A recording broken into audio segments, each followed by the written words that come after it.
Salam Ibu Bapak yang terkasih dalam Tuhan Yesus Kristus, kita bersyukur sekali kepada Tuhan karena hari ini kita sehat dan mendapat kehormatan untuk sharing firman dan belajar firman Tuhan. Tema saya hari ini adalah sebuah pertanyaan. Ya, apakah pernikahan kita sehat di dalam Kristus? Ya, apakah pernikahan kita sehat di dalam Kristus? Saya membaca satu ayat saja dari Efesus pasal 5 ayat 33, sebenarnya ayat 22 sampai ayat 33. Tapi saya baca yang terakhir saja. Firman Tuhan, bagaimanapun juga bagi kamu masing-masing berlaku, kasihilah istrimu seperti dirimu sendiri, dan istri hendaklah menghormati suaminya. Nah, dari awal ayat 22 sampai ayat yang ke-33, Paulus menulis tentang aspek istri dan aspek suami dalam konteks sebuah rumah tangga yang sungguh-sungguh hidup dalam Kristus. Itu yang pertama, bahwa kita harus bertanya pada rumah tangga ini, baik istri, baik suami, baik istri, apakah mereka berdua sudah sungguh-sungguh percaya Yesus? Ini poinnya. Nah, banyak kali orang Kristen hanya secara tradisional, tapi kalau ditanya, mungkin jawabannya akan menentukan apakah sungguh-sungguh atau tidak. Yang kedua adalah kita bertanya kepada suami dan juga kepada istri, apakah mereka berdua yang sudah percaya Yesus sungguh-sungguh bertumbuh gak dalam iman mereka, dalam karakter mereka di dalam Kristus? Ini poin yang sangat penting. Itu yang pertama. Jadi, apakah mereka sudah percaya Yesus? Kalau belum, ini saatnya mereka sudah percaya Yesus. Yang kedua adalah apakah mereka bertumbuh dalam Yesus atau tidak? Ini sangat penting. Kalau belum, nah ini komitmen untuk mereka harus bertumbuh. Kalau tidak, mereka harus maju. Kalau tidak, mereka harus bergumul lagi untuk mempertanyakan, kita menjadi Kristen untuk sekedar menjadi anggota gereja gitu, atau supaya kalau mati atau kalau menikah atau anak-anak dibaptis ada terkaitan dengan gereja gitu, atau apa? Atau jadi penonton seperti orang nonton bola kaki, selesai itu setelah beli tiket nonton dan setelah itu pulang. Seperti apakah kita memaknai ya hidup kita dalam Kristus? Nah, tanyakan kepada diri kita yang pertama adalah, apakah saya sebagai suami, apakah sebagai istri, saya sudah sungguh-sungguh percaya Yesus atau tidak? Kalau belum, itulah kesempatan kita ambil komitmen ulang atau rekomitmen untuk mengimani Yesus sebagai Tuhan dan selamat pribadi. Yang kedua, kita tanya, apakah saya sungguh-sungguh bertumbuh? Selama ini saya menjadi orang Kristen, selama ini saya menjadi suami, selama ini saya menjadi istri, apakah saya sungguh-sungguh bertumbuh dalam Kristus? Kalau belum, ini komitmen yang harus ambil kedua untuk memperbaharui hidup kita, memperbaharui komitmen kita kepada Kristus. Apakah kita sungguh-sungguh bertumbuh? Kalau tidak, bagaimana kita bisa sebut sebagai keluarga Kristen atau pasangan pernikahan yang sehat dalam Kristus kalau kita tidak bertumbuh dalam Kristus? Hal yang ketiga adalah pertanyaan buat suami, apakah saya mengasihi istri saya seperti Kristus mengasihi jemaat? Itu ukuran yang ketiga. Kalau tidak, kita tidak sehat pernikahan ini.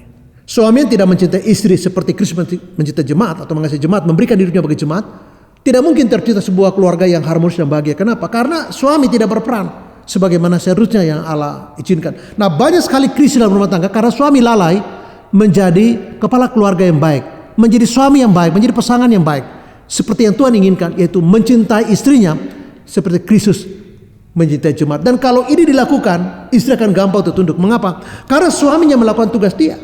Ketika suami cuek, masa bodoh, keras, tidak sabar, kasar, dan justru lalai dari tanggung jawab mencintai istrinya seperti Kristus mati untuk jemaatnya, maka sulit sekali berharap istri untuk melakukan bagiannya kepada suami. Nah, yang keempat ialah tanya kepada istri, apakah dia tunduk kepada suaminya seperti dia tunduk kepada Kristus? Itu pertanyaan yang harus dijawab oleh istri.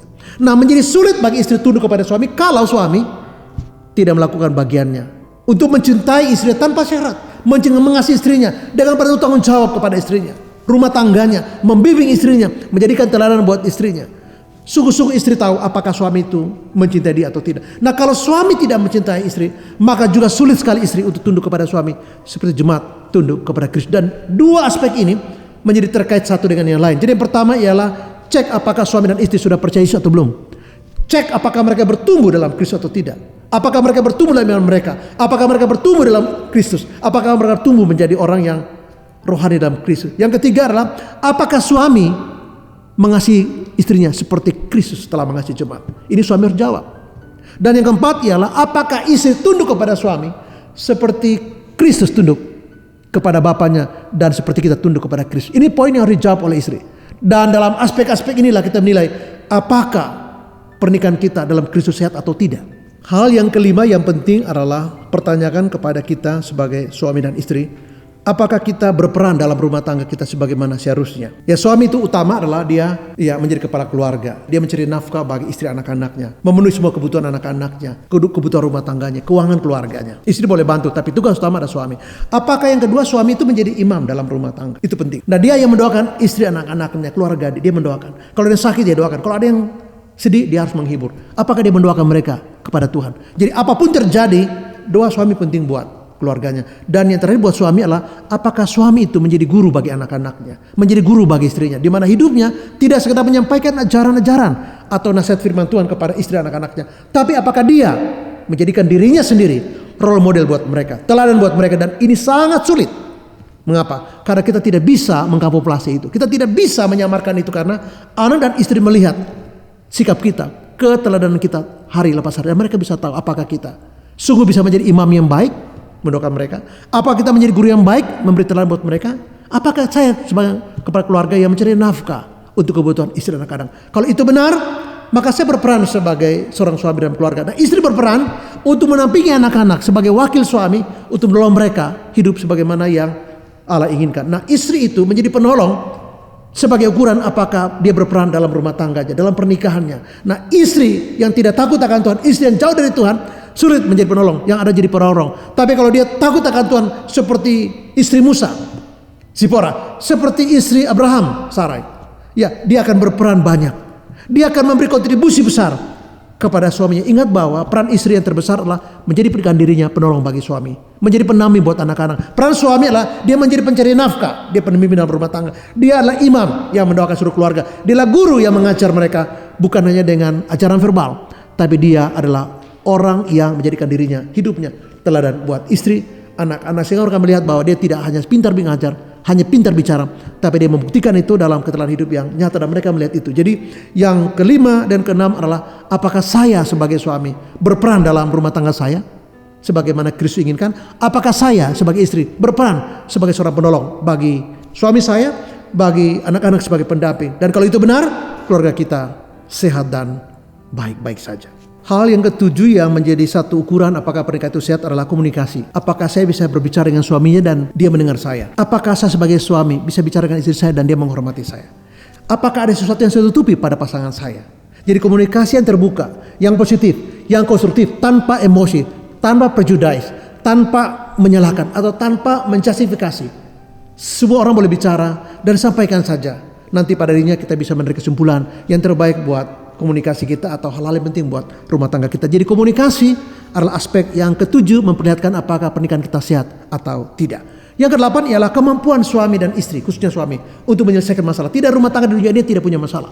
Semua orang punya masalah, entah pribadi, entah keluarga, entah suami, entah istri, anak-anak, orang tua. Kita punya masalah. Nah, kemampuan menyelesaikan masalah dalam pernikahan, dalam rumah tangga, menjadi ukuran kedelapan apakah rumah tangga kita sehat-sehat saja atau tidak. Yang kesembilan ialah apakah kita bahagia? Nah, saya terjemahkan bahagia itu lebih sederhana begini.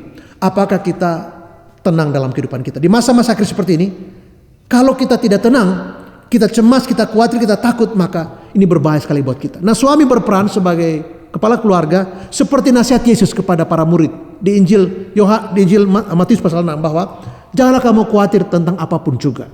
Jadi ada masalah pasti. Krisis ekonomi yang terjadi akibat dampak Covid yang begitu hebat. Krisis keuangan, krisis kesejahteraan, dan banyak hal yang terjadi. Ini membuat kita cemas, gampang cemas.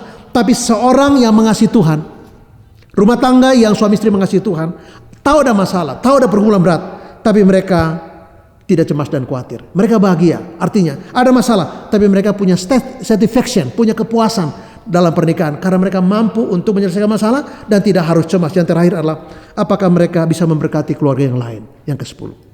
Kalau mereka bisa memberkati keluarga yang lain, maka inilah rumah tangga yang sehat. Rumah tangga yang sehat adalah rumah tangga yang bisa juga memberkati rumah tangga yang lain. Ada banyak orang sedang susah. Kalau Anda diberi Tuhan kelebihan, tidak semua orang punya kelebihan. Entah keuangan, entah pendidikan, entah pengalaman, entah apa yang lain.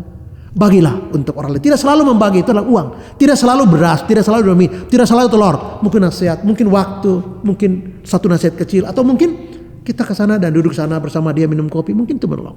Jadi keluarga yang pernikahannya sehat, rumah tangga yang sehat dalam Kristus adalah, yang terakhir adalah apakah saya memberkati keluarga yang lain yang juga sedang susah, Ya, dan juga sedang membutuhkan, yang juga sedang krisis, yang juga sedang banyak masalah. Apakah saya sebagai keluarga yang sehat dalam Kristus bisa berbagi sedikit kebaikan dengan keluarga-keluarga yang lain? Dan kalau itu benar, keluarga kita termasuk keluarga yang sehat. Memang tidak ada yang ideal, tapi kita bisa belajar dari waktu-waktu menjadi keluarga yang bersaksi tentang Kristus kepada banyak keluarga yang lain. Terus memberkati dan shalom.